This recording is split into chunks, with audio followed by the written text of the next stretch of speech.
channel Tima Gaming. Nanti kali ini aku bakalan nonton FFPS 2025 di YouTube FF Esport ID. Jadi kita akan nonton aja langsung saja. Dan itu Oh iya, aku baru ingat. Jangan lupa kalian subscribe channel ini sebanyak-banyak dan like video ini sebanyak-banyak dan share ke teman kalian sebanyak-banyak. Jadi kita lanjut saja. Aku lagi emosi sih.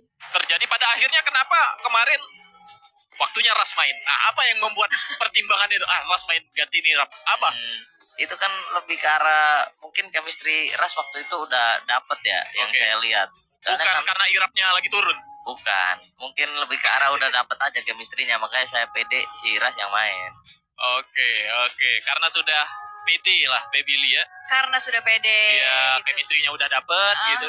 Aku Jadi kira kemarin karena si Irap lagi turun nih, Ras dimainin. Bagus hasilnya kemarin ya.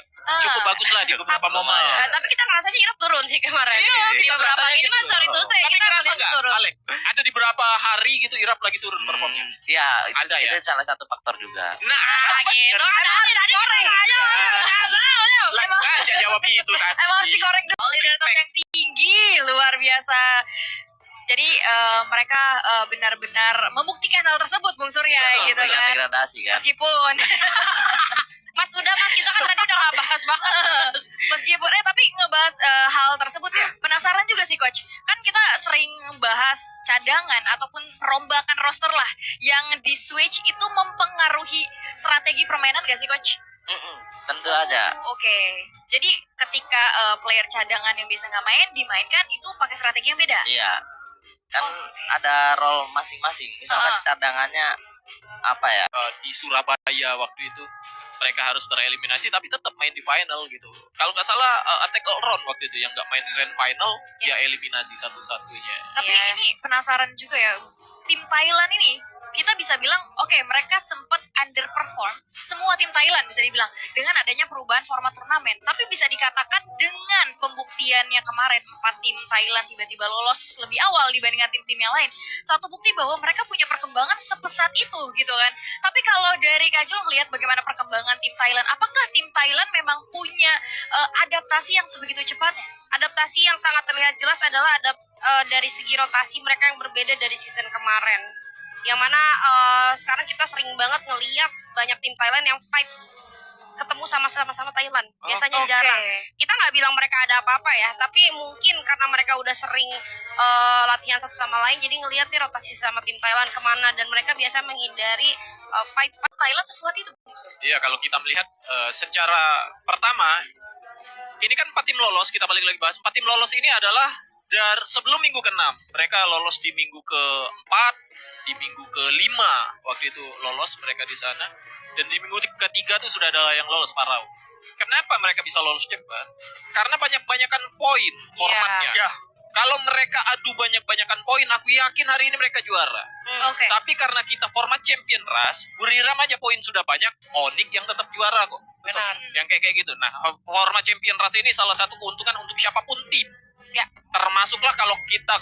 Nah di sini ada BTR, Go dan Ruak dan EVOS. Jadi mereka turnamen 4 BTR, Go, Bru dan Wak dan EVOS. Jadi 6 timnya guys. Jadi kita akan mulai lagi.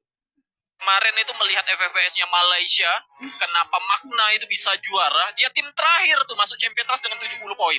Tapi pada akhirnya game selanjutnya dia buya. Dan di sini ada Oni, VLCN, Overall standing dia nggak 1-2 loh, 3 atau 4 gitu. dan LRT. Tapi dia juara.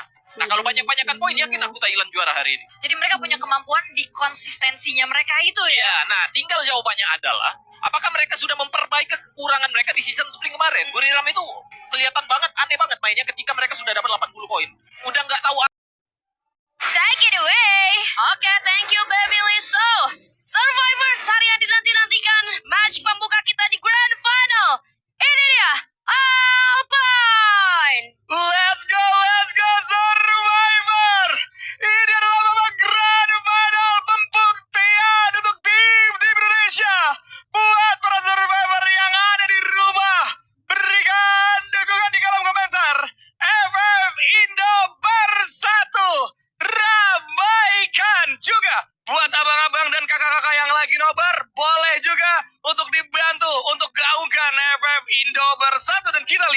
Arah pesawat berakhir di arah karosel kali ini.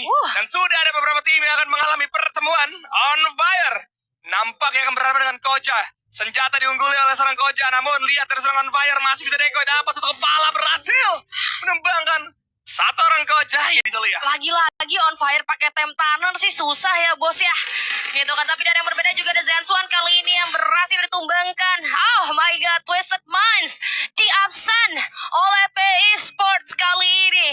Tembakan tersebut harusnya kita lihat ada salah satu player daripada Araki Kazu yang sudah notice. Sementara dari yang berbeda kita lihat Heavy akan berhadapan dengan salah satu player daripada EVOS Divine. Hanya tembakan-tembakan peringatan saja, jaraknya juga terlalu jauh. Ternyata ada EVOS Divine yang lain. Ini nggak Berhasil didapatkan, tapi lihat bagaimana seorang Rasha digas sama dua orang sekaligus. Dan Cray, Mufasa hadir, masih ada satu keluar. Coba untuk dibawa bersama dengan Aimgat, datang pakai ke bunda. Rasha tapi harus terkenakan juga. Ray datang, coba untuk memberikan follow up. Aimgat jatuh bak, dua pukulan tersisa. Dia miras Evos. Masih ada Valiant Desi coba untuk dapat terlebih dahulu. Namun, Kocel juga harus cabut karena memang sudah tidak sesuai dengan rencana. Jadi bos, kehilangan 3 anggota sekaligus kali ini Julia. Aduh, dikejar ternyata malah dikejar seorang Kocel. Aduh, begini akan menjadi tusuk bagi tim Indonesia, yaitu EVOS Divine udah gak ada jalan keluar, and it's gonna be 12, 4. EVOS, oh sorry 11 ternyata ya. 11. Tapi by the way guys, sesimpel kelihatan mereka nge-backupnya satu persatu datangnya. Oke, Thrill of Battle-nya connect tadi ya ke arah teman-teman tim Heavy. 2 player kalau gua nggak salah tadi. Tapi kenapa mereka datangnya satu-satu? Rasha, abis itu Aimgat datang, udah gitu Ray datang gitu. Benar-benar di timing yang kayak sepersekian detik berbeda, sehingga dengan mudah tuh diabsenin sama Heavy yang ada di satu tempat yang sama gitu kan. Dan itu menjadi kerugian yang sangat besar. Semoga game kedua udah mulai dieval deh Kika Dok. Ya, gue ngelihat bagaimana EVOS ini coba untuk bermain cepat. Lihat rotasinya, masih di bawah 3 menit tadi. Sekitar 1 menit atau 2 menit, mereka langsung loncat ke sekitaran militer untuk berharap mereka bisa mengurung keberadaan dari tim Heavy. Tapi tim Heavy juga memberikan respon. Mereka keluar dengan cepat juga dan melihat kondisi dari seorang Rasha seorang diri, langsung coba disambangi dengan 2 anggota. Datang satu-satu karena memang tadi sempat melakukan revive terlebih dahulu. Itu yang bakal menjadi kendala. Rasha yang terlalu jauh ternyata masih coba untuk diberikan follow up. Sebenarnya kalau tadi mereka ngambil keputusan, oke, Rasha kita lepas, kita cabut, kita reset, itu bisa aman. Tapi lihat Gedai! Gedai! Kali ini meledakan para pegawai dari Gatal Bomb. Rata 3 kill sekaligus meledak. Wah, itu pasti jadi JJ itu barusan notif itu tuh. 3 player sekaligus dibakar habis sama seorang Gedai. Lihat pengambilan keputusan dari jarak jauh yang akhirnya Dapat satu info, langsung pencet juga sebuah Aurora Vision. Putra bakal follow up seorang Gedai. Walaupun ada tembakan dari arah belakang, masih bisa selamat. Dan Gedai akan bergerak, berikan pressure menuju satu player yang udah terpantau. 2 setidaknya sekarang udah kerasa stepnya dari seorang Gedai. Jadi Putra harus ready steady nih nampaknya Bung Skela. Ya, mereka harus benar-benar santai dulu di bagian dari Mamat sambil menunggu dan menghitung pergerakan dari lawannya. Dan kalau kita lihat dari Onyx, sebenarnya mereka punya tujuan untuk menguasain bagian atas, bukan untuk melakukan perang, tapi mereka pengen stay di sana dulu. Dan kita bakal tahan sejenak karena fight akan membawa kita ke arah foundation. Ini dia fight antara RRQ melawan EVOS. Kita lihat apa yang udah jatuh di kantor Ray, gak bisa ketolong lagi. Mahal mungkin masih bisa hidupin apa ya, tapi kita lihat Ray di area atas berhasil dapetin POV menuju ke arah anak-anak RRQ. Belum lagi PI Sports juga join to fight kali ini. Apa yang akan terjadi? Karena Nero CS juga udah datang. Nah, coba gue cek dulu dari Ray. Berhasil dapetin 1 player dari RRQ. Ray, 2 player dari RRQ berhasil dimakan sama anak-anak EVOS Divine. Sekarang udah gak ada anak-anak RRQ. Giliran PI Sports yang akan berhadapan sama EVOS Divine. Tapi Kocel jatuh begitu saja. Masih ada Ray dan juga Rahasia bekerja sama dengan sangat baik di sana. EVOS Divine akan mendapatkan 1 persatu player dari PI Sports kali ini, tapi sedikit terhambat dapat keluar. Dan LBT masih sempat menghidupkan 2 player dari PI Sports. Walaupun demikian LBT udah gak punya waktu lagi untuk selamat. Nah itu dia Ray, benar-benar menjadi poros untuk EVOS Divine di game kala hari kita. 5 poin eliminasi Bung Skela. 5 poin eliminasi dan mereka berhasil mengusir 2 tim sekaligus. Ada tim RRQ dan juga PI Sports. Membuat PI Sports sendiri mereka harus reset ke bagian dari Oldhampton. Dan EVOS sangat diuntungkan di bagian foundation. Mereka cukup kuat kali ini dan Ini tentu saja akan membuat EVOS memiliki kecenderungan untuk bermain lebih defensif lagi dengan 6 poin eliminasi yang dimana 5-nya didapetin sama Ray. Gokil banget ini. Peluang rata mereka. Terlalu nafsu mengejar poin eliminasi di awal. Memang dapat kesempatan bagus untuk bisa mendapatkan 3 poin eliminasi. Tapi hampir saja 3 orang lainnya menjadi tumbal. Kiong kali ini akan coba melakukan inisiasi rush. Tidak lagi keluar. Banget dibalaskan. Tidak benar-benar terbaca. Kiong datang. 1 jam terbiak berhasil berbanget 2 orang. Kiroro juga. Kiong. Apa gak bisa bertahan? Nampaknya sulit karena berhasil mengalah duel. Dan Itu udah tahu itu Pina ya. Pertama itu Pina yang kita tahu Rasar yang jaga badannya tuh bagus banget. Kedua, area terbuka itu ada follow up lainnya gitu karena seorang Pina. Jadi teman-teman kita juga nggak semudah itu. Dan dari yang berbeda kita lihat Twisted Minds, Cougar harus tumbang di sana. Upaya penghindaran yang tidak sempat dilakukan oleh Twisted Minds akhirnya mampu membuahkan 1 poin eliminasi untuk WAG. But somehow kita lihat di notifikasi adanya tim Onyx yang bisa menumbangkan salah satu player yaitu Putra ke arah tim God of Wolf, berhasil membuka poin eliminasi kali ini. Tapi juga adanya tim Heavy yang sebentar lagi akan berjibaku dengan kawan-kawan daripada AG Global. Setup kedua Granat demi granat dan juga tembakan demi tembakan sudah mulai terasa dan mulai dirasakan oleh God of War kali ini. Pressure pun datang dari seorang Juna yang sudah menggenggam frag grenade-nya. Hanya menunggu painted revenge-nya sudah selesai digunakan, akan segera dilemparkan langsung. Oh iya, sebelum terlanjut lagi, pastikan kalian sudah like, subscribe, dan komen guys, dan share teman-teman. Maaf aku skip terus karena durasinya terlalu panjang, jadi aku skip. Jadi kita lanjut aja. Harus ya. wah, itu dia 1, 2, 4. Real battle yang sangat-sangat mantap. Dari arah Burdam United menuju ke arah God of War. Udah gak bisa ngapa-ngapain lagi, itu udah tinggal berpegang teguh bersama keyakinan masing-masing untuk tetap bertahan di sana. But somehow mereka juga masih stabil banget. Nggak ada banyak damage output yang harus mereka rasakan. Karena Painted Refuge-nya benar-benar working. Menolong mereka di waktu-waktu genting. Tapi sekarang nggak bisa ketolong lagi karena bakal coba digas di ras. Habis sama wasana CS dari Burdam United. At this point, RRQ juga punya peluang untuk manfaatin momentumnya. Kita lihat gimana pembagian vision dari RRQ juga ciamik banget. Jagain vision dari Buriram dan juga Kadapol dan jagain anak-anak Evos. Tapi ini tentang timing. Kalau mereka kelamaan, mereka bakal liga sama Evos. Tapi ternyata Evos juga bakal banting setir ya. Karena Evos bakal bergerak melawan anak-anak dari WG. RRQ berhasil mewipe out 2 tim sekaligus. Sekarang tinggal RRQ balik ke visionnya dan atakin WG bersama dengan anak-anak Evos. Ikoy berhasil dapetin 1 orang Jura dari Spaceport sekarang. Evos bakal dapat momen. Evos bakal dapat momentum. Mereka mungkin kehilangan seorang MG, tapi mereka belum kehilangan kesempatan untuk mendapatkan buahnya.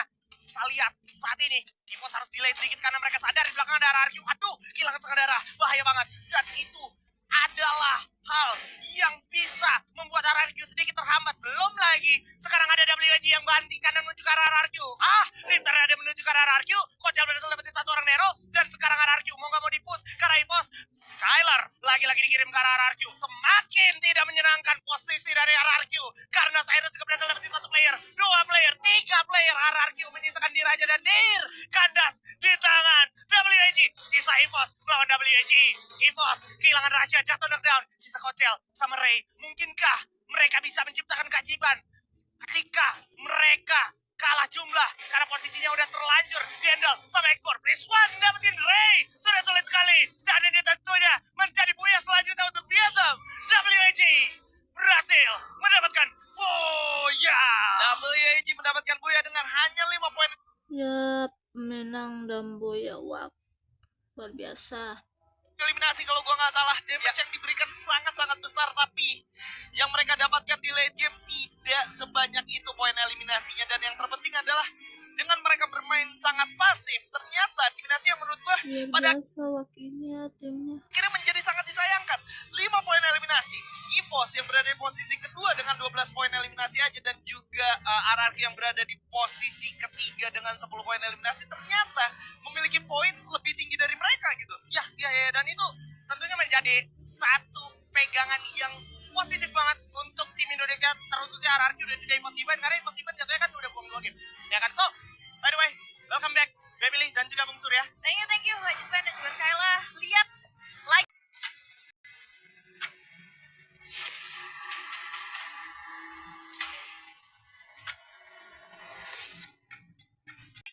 setnya susah. Benar, makanya kalau di map kecil tuh rata-rata kami sebagai PPR tuh lebih memilih untuk bermain pasif. Oke, map paling susah buat riset. Sebenarnya ini bisa ya, ajang pembuktian RRQ di Kalahari ini. Yang kita lihat kemarin di EWC kan dia gagal nih. Betul. Nah, terus harusnya kali ini nih bisa lebih maksimal lagi. Oke. Nggak mungkin yang di EWC kemarin tuh nggak dievaluasi. Nah, di sini nih kemungkinan RRQ bisa menjadi tim yang sempurna di Kalahari. Iya, dia nggak juara tadi kemarin juga di EWC gara-gara gagal buyah di Kalahari. Benar, Iya. di Getron waktu itu yang buyahnya Purgat. Oke, segitu dulu videonya guys. Nanti aku lanjut di part 2-nya guys. Segitu dulu videonya. Jangan lupa di subscribe guys for watching. Bye bye.